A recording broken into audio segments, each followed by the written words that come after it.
Are you wondering the difference between love and a red flag? Stay right here. We're going to get right into it.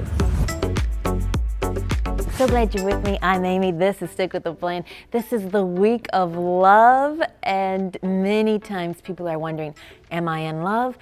Am I seeing a red flag here? Sometimes love is blind and it's hard to know, is something wrong with this person? Is this the right one for me? We had a new game last night at my house that we had ordered just for fun, and it came with a green flag and a red flag. And my kids were reading these cards to me, and we were just laughing, and the object of the game is to say whether that would be a deal breaker in the relationship or not. And some of the questions were so funny. And if they order food at a restaurant and they make multiple changes, I do that. So I hope Jay would say that one's okay. They wear pajama sets to bed. I don't think that's a red flag. I do that. I love pajama sets. They still follow their exes on social media. Where's my big red flag? Big red flag. But then I would be like, no, you got to cut that off. They wear Birkenstocks with socks. So not the slides with socks, no, like sandals and socks. That might be the red flags. This one is funny. A 3-in-1 shampoo. Is that a deal breaker? I think that's okay. Jace tells me you can't clean and condition at the same time. They learn to knit just so that they could make clothes for their pet. I don't think that's bad. That sounds like a sweet person. This one is the deal breaker, though.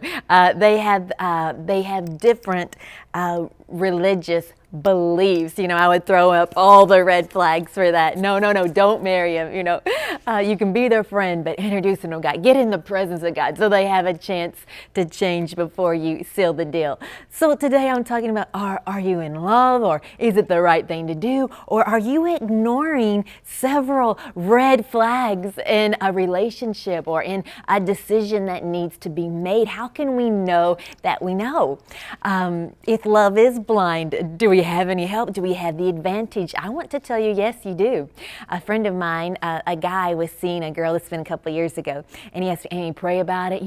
He had been single for a little while, and he was really wanting to get married. And she came up for a visit a couple of weekends, and and he was like, Amy, just pray. See, do you like it? And I'm praying. I met her. Great. I thought she was great, beautiful person. And he said, well, the more they got into the relationship, the more she just asked him about the money and said, okay, before I marry you, I'm going to need a new car. And he was trying to, make her so happy all the time. And he realized, man, she's not concerned about me at all. She's only concerned about her. So he realized, he saw the red flag of the manipulation. He was like, wait, before I marry you, and so we were like, yeah, I think you need some time there. Don't hurry into this. And he was able to get out of that relationship and find the perfect one that God had for him. Don't ever be scared and think that, oh, I've wasted too much time, or I have to get married. I'm going to ignore all of these red flags in a relationship of abuse or control or jealousy, and we ignore them all because we think, oh, we have to have this person. No, listen to the inward witness. That's what I want to talk to you today about. We aren't to walk through life blindly. No, when Jesus left, he said, it's better that I leave so the Comforter can come. In John 16, we see him referred to as the helper. In 16:13, it tells us that he is going to lead us and guide us into all truth. He is the Spirit of truth. So how does someone guide you? When I had these flags playing, I was like, the Holy Spirit, he'll just guide you with those spiritual nudges when you get that knot in your stomach thinking, I shouldn't be here. This isn't right. It's kind of like that airliner when they get that plane to land on the runway. Don't ignore these flags. Follow these flags. When you get the green one that lets you know, hey, I got a green light I got peace about this. It's starting a new business. Maybe it is getting married. This is the right one for me. You'll feel it in your spirit. You won't feel like you're going to vomit. You won't feel like, oh man, something is scratching me on the inside. That's the red flags. Like, wait, I don't know if the timing's off. I don't know if God has something better. This isn't right. Hold on. God's never going to pressure you into something. I always tell people, time's not your enemy. Take a little time. Make sure you're making the right decision. So today I just want you to know you've got the Holy Spirit. You have the advantage. Don't ignore the red flags.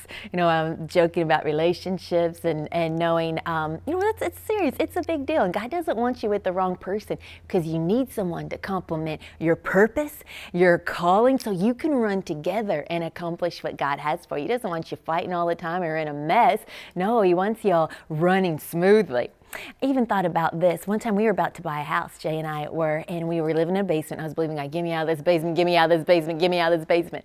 And it was a little greenhouse, and it was in the town over from where we are now, and it just looked perfect. It was brand new. I was just excited. It was new. It was kind of too small, but I thought, that's okay. Just get me out of the basement. This will be great.